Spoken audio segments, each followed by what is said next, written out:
Welcome back, Geico OutKick Studios. Good to have everybody back, Danny G and the crew, everybody all together after last week. Spent the time down at the beach. I saw Danny G, you were in Santa Barbara. What do you think about my open here? It is kind of wild to think about, isn't it? That it's kind of a record scratch moment to be like, man, the highest paid running back in the history of the NFL is a white dude in Christian McCaffrey. And the highest paid athlete of all time right now is a black quarterback, Patrick Mahomes. And to me, they're connected in that they're perfect evidence of the NFL going wherever it takes to find the guys who are the most talented and then paying the guys who are the most talented, even if they don't look like what traditional notions of success at those positions would have looked like. Do you see that connection, Danny G? Yeah, when I was a kid, I remember one coach telling us at the start of the season that it's not about how popular you are or how good you look outside of your uniform as far as your muscles and all that. It's about your character, how hard you work, and your performance on the field. And so, yeah, you're right. Sports epitomizes what we hope the country can be, which is colorblind. It's about what Martin Luther King Jr. said decades ago. It's about what's inside of you, not anything else. Content of your character, not the color of your skin. And the content of your football talent rides above everything else. Dub, did you think about the connection between these two guys? It's kind of wacky, but to me, in these tumultuous times where everybody wants to tear down everything, the NFL gets it right. This is one of the benefits of the meritocracy. If the country were more like the NFL, we would be in a better spot because talent, regardless of what it looks like, would end up getting compensated as talent deserves to be. Yeah, it's something I actually did think about a few months ago when Christian McCaffrey got his big deal. And just after his huge season in general last year, it's like, well, here we are, I guess it would have been 2019, 2020. The best running back in the league is a white dude. The best quarterback is a black dude. But that's just the way it goes. I mean, it doesn't matter what you look like. It matters about how you produce on the football field. And that's what's awesome about the NFL. And that's what's awesome about pro sports in general, because it truly does not matter where you come from, what you look like, what your, ideals are in general. If you can play, you can get paid, and you're going to get paid.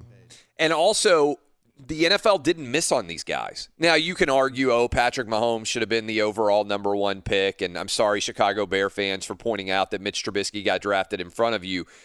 But the number 10 overall pick with Patrick Mahomes is still a really big deal, right? You're still really not getting missed by the NFL. It's not like we got a Tom Brady situation here or even a Russell Wilson situation where you fall out of the first round because you don't look like traditionally what a successful quarterback might look like.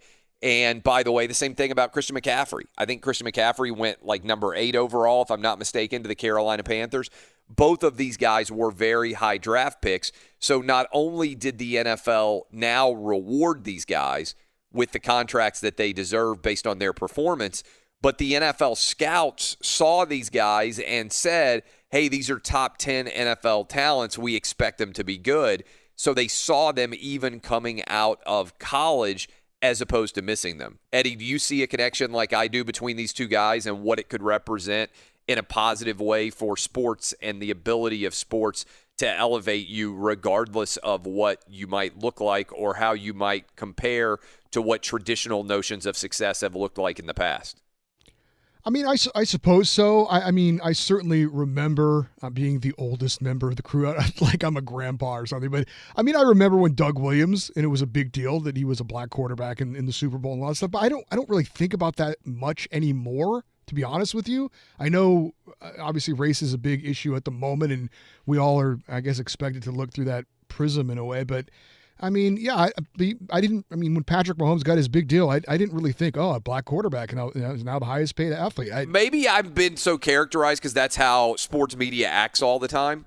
Like ESPN branded last year the year of the black quarterback.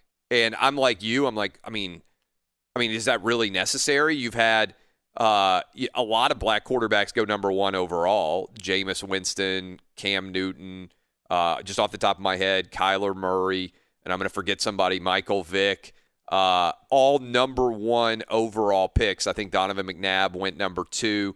I mean, I just don't have any doubt at all that if you have the overall talent to be a top quarterback in the NFL, they're going to find you regardless of what you look like. And I feel like that at virtually every position. Now, it doesn't mean that they're not going to be hit and misses in the draft. I mean, Tom Brady almost didn't get drafted, and he's the best quarterback of all time. The last one, I believe I'm correct in this, the last quarterback to go number 1 overall and win a Super Bowl is Eli Manning. Somebody look up the stats on that. Dub, look that up and make sure it's correct. That, to me, represents how difficult it can be to draft a quarterback number 1 overall and have them go on and win a Super Bowl. Again, I believe I'm correct in this. The last quarterback to go number 1 overall and win the Super Bowl is Eli Manning. I think that's correct. Peyton Manning would be the last quarterback prior to that. The Manning brothers are the only 2 quarterbacks to go number 1 overall and win Super Bowls in like the last, 30 years, I think. So it's hard to project. You're right. You are right. There's been a couple of guys who have gotten to the Super Bowl as the number 1 overall pick, Cam Newton, Jared Goff, but they haven't won it. Yeah, I mean, isn't that kind of crazy to think about? I think that's blowing people's minds right now when they sit back in their car to start off their morning. They're like, wait a minute. And not trying to take a shot here at Joe Burrow or Cincinnati Bengal fans who are like, man, we're going to win so many championships and everything else. Maybe so. Maybe Joe Burrow is going to be an unbelievable success for the Cincinnati Bengals. But regardless of who you are, if you are a quarterback going number 1 overall, the last 2 to win Super Bowls are Peyton Manning and Eli Manning. And then I think you have to go back to, I don't know. Troy Aikman. Yeah. Troy Aikman. And then John Elway. There's only been 4 since 1980. I mean, isn't that a crazy stat? To start off your Tuesday morning, if you're out in your car driving around and you want to drop sports knowledge on your crew when you get to work, in the last 40 years, basically, there have been 4 number 1 overall draft picks at quarterback to win Super Bowls. John Elway, Troy Aikman, Peyton Manning, and Eli Manning. That ain't a huge hit rate. My point, though, is that's how hard it is to actually come out and draft the right quarterback. But to me, this is just the Christian McCaffrey success and the success of Patrick Mahomes is evidence of the NFL's nearly perfect meritocracy. If you have talent, they will find you, and eventually you'll get paid. That's what I believe capitalism should have happen. The best people should get the most money. Eddie Garcia, I just talked with you. What about you, Roberto? Does this stand out to you? I'm like Eddie. My first thought wasn't, wow, the highest paid QB is black. My first thought was, wow, it's good to see some of these NFL players get some of this baseball style kind of contract, almost in a sense, where so much highest paid salary as an NFL player is good to see, and it's good to see Mahomes get paid, and it doesn't matter, what you look like. In the NFL, they're going to pay you no matter what if you're great. Yeah, my other thought was, man, and this just may be a dark thought from a salary cap perspective. What would happen if Patrick Mahomes had an injury like Alex Smith had? I mean, would the Kansas City Chiefs be awful for the next decade? Is it? I mean, I know. Wow. Yeah. One thing to think about. I know everybody's all excited whenever big contracts get signed. But what happens if something truly bad from a health perspective on the football field happens to Patrick Mahomes? And it's not crazy because Alex Smith was the starter for the first year of Patrick Mahomes' football career. And obviously then he went to the Washington Redskins and got the money that he did. And if you've watched his recovery after that devastating broken leg, what would happen if Patrick Mahomes had an injury? And I know it's rare. I know it's rare for guys in football these days to have injuries that are severe enough that they aren't able to play anywhere near the same level anymore. But one of the thoughts that I have, in addition to what we talked about the meritocracy, is the other guys who have gotten massive deals in sports typically play baseball, where it's easier to predict that a guy's not going to have a monstrous injury. Mike Trout, Bryce Harper, Giancarlo Stanton, Garrett Cole, you feel pretty good about those guys being able to play for a long time. I guess a pitcher could have a major issue with his shoulder, with his arm, his elbow. Something could go wrong there, I suppose, although it's still very rare. Yeah, in baseball, these contracts, in the long run, the backside of the contracts are never good. Never good for baseball, but at least the guys are – I don't remember the last time that a baseball player who was an all-star suddenly was injured and wasn't able to play anymore. It almost never happens. But you could at least point to Alex Smith and say, man, if something really bad happened to Patrick Mahomes in football, which is a violent and dangerous sport, what would happen with the Kansas City Chiefs? That's the downside of the money that they have now committed to him. It would put them in salary cap prison for a long time to come. And by the way, it's why I've suggested that there should be a mechanism when you have an injury like this to still pay the player but get salary cap relief.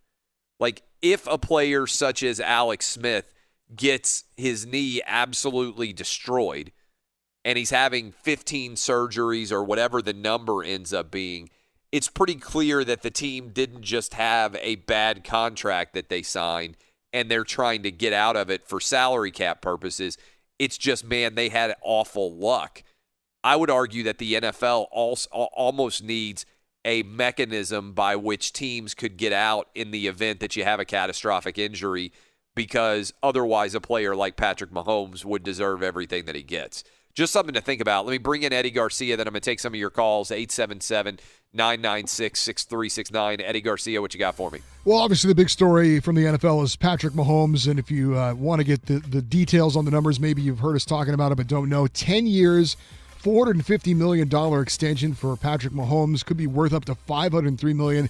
The extension includes a $140 million insurance guarantee from injury, as well as a no-trade clause. It's the richest deal in American sports team history, surpassing Mike Trout's deal from last year. In baseball, the league released its full schedule for the 60-game pandemic-shortened season. There will be 2 games on opening day. That's July 23rd. Defending World Series champion Washington Nationals hosting the New York Yankees, and the San Francisco Giants traveling to play at the LA Dodgers. The following night will feature 14 games in the schedule. NHL news: the league and the Players Association reached a tentative agreement on a return-to-play plan to start the postseason while agreeing to add 4 years to the current collective bargaining agreement. The next stop is the vote of approval from the Board of Governors and the players, and that's expected to be done in the next couple of days. Soccer, the MLS will start its season Wednesday with a tournament in Orlando, but FC Dallas has been forced to drop out. 13 players have tested positive for the coronavirus in the MLS. 10 of them have come from that team, FC Dallas. Now back to Clay Travis in the Geico OutKick the Coverage Studios. Man, were the FC Dallas guys out partying at bars? Do we know how 10 of them ended up testing positive?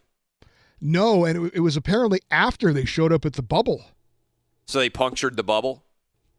Yeah, they did, but fortunately they didn't. Apparently they didn't infect anyone else. Yeah, I mean, that's the concern Dr. David Chow has had on our show. He said, look, the bubble sounds great until the bubble gets punctured, and then everybody can get sick in rapid, short succession. But I'd be curious to know what exactly happened there. And by the way, you're a resident NHL expert. Am I correct that they're talking about returning NHL action on August 1st? Yes. And it will take place in Canada? Is that the expectation as well? Yeah, there's 2 sites. Unlike the NBA, where they're having 1 site in Orlando, they're having 2 sites in for hockey, Toronto and Edmonton. So theoretically, by August 1st in this country, which is not very far from now, we would have the MLS, Major League Baseball, the NBA, and the NHL, all 4 back up and roaring at the same time, and NFL training camps would also be underway. Correct. That's something to be excited about. Let's get to some of the calls. Dub, who's up first? We got Charlie in Dayton. Charlie, what you got for me? Hey, Clay. When Colin Kaepernick initially took a knee, he could have gone one of 2 directions. He could have continued his fight against police brutality, which I would support any of that. You know what I mean? But instead, we've got this other thing going on where it seems to be some sort of racial division. And I don't know if money's behind it or politics are behind it, but he could have went the route that LeBron did, where LeBron started the I Promise school. I've never heard of Colin Kaepernick spending a dime on any sort of police sensitivity training or anything like that. Yeah, and thanks for. So I don't understand how anybody backs him. Yeah, I mean, look, what American sports traditionally represents is the athletes that are the best get the most attention and the most money. Colin Kaepernick is a complete opposite of that. He's around, at best, the 65th or 75th best quarterback in all of America right now. He's around the 650th best quarterback in the history of the NFL, and yet he is being paid without even playing sports at all as if he is one of the best.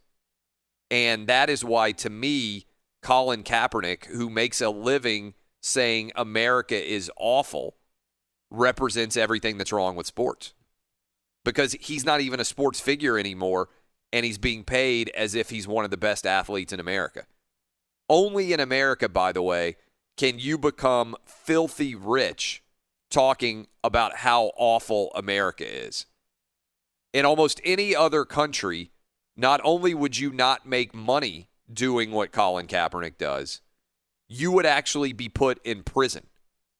So while Colin Kaepernick wants to denigrate America, do you know who the people who are protesting against the Chinese government in Hong Kong are using as a symbol of what freedoms they want? The American flag. You watch Hong Kong protesters right now who are being grabbed out of the streets and put in prison for years. They are in the streets of Hong Kong waving the American flag because they want the same freedoms that we take for granted every single day. Colin Kaepernick does what he is doing now in China. He's in jail. He does it in Cuba, the homeland of his beloved leader, Fidel Castro. He's in jail. He does it in North Korea. He's immediately executed, and probably all the members of his family are as well. Only in America can you make yourself fabulously wealthy by arguing that the country is fundamentally awful and that you hate it. It's amazing. Who's up next? We got Tyrone in Birmingham. Tyrone, what you got for me? Clay Travis. You and Whitlock back in September 2018. I've been waiting to do this. Could have been done it. When Kaepernick signed that Nike deal, it was over for Nike.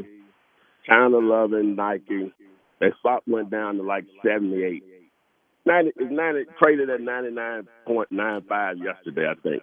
Yeah, well, how does that compare to the stock market in the last 2 years? It's roughly. Hold on. Let me just. It's roughly exactly, I think, what the stock market has done overall, and it might have underperformed the stock market overall. I still think it's a bad move for Nike. Hold on, let me just say, I still think signing Colin Kaepernick was a bad move for Nike, but they also haven't used him very much.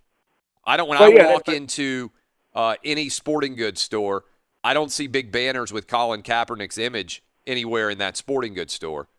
I don't see Colin Kaepernick's shoe in the front window at Foot Locker. I don't see a big banner of him in any of the athletic apparel stores that I go into on a day-to-day basis. Nike signed Kaepernick, and they gave him one commercial in the last 3 years that I can remember, and it hasn't run very much, and they haven't used him very much. So to argue that like somehow Nike built their brand in any way around Kaepernick's brand is not accurate. I didn't really call about it. I didn't want to go down that rabbit hole. But you're talking about the NFL with the black quarterback, half black, and Christian McCaffrey or whatever. But look at that front office and look at the number of coaches. It doesn't line up with the participants on the field. Also, let me ask you this: why should it? Well, you would assume with that many people that play football, damn, some of that should bleed over to GM positions and head coaches. Well, let me ask you this. Let me ask you this though: why wouldn't the coaching ranks in the NFL roughly mirror the overall racial percentages in the country? Well, it doesn't even do that, does it? Yeah, it does, pretty much. Well, what about GM positions? GM, I don't know. It might be a little bit off, but my point is, I will keep you on here because my question for you is, everybody theoretically can compete for a head coaching job in the NFL. Why shouldn't the population of coaches look roughly like the population of America? When we come back, I'll leave Tyrone on. He can answer that question. I think it's an interesting question. Why shouldn't the population of coaches be roughly 12% black, 60% white, 13, 14% Hispanic, and around 2 or 3% Asian, if I got those percentages right? This is OutKick on Fox Sports Radio. This virus isn't over. This virus isn't over. This virus isn't over.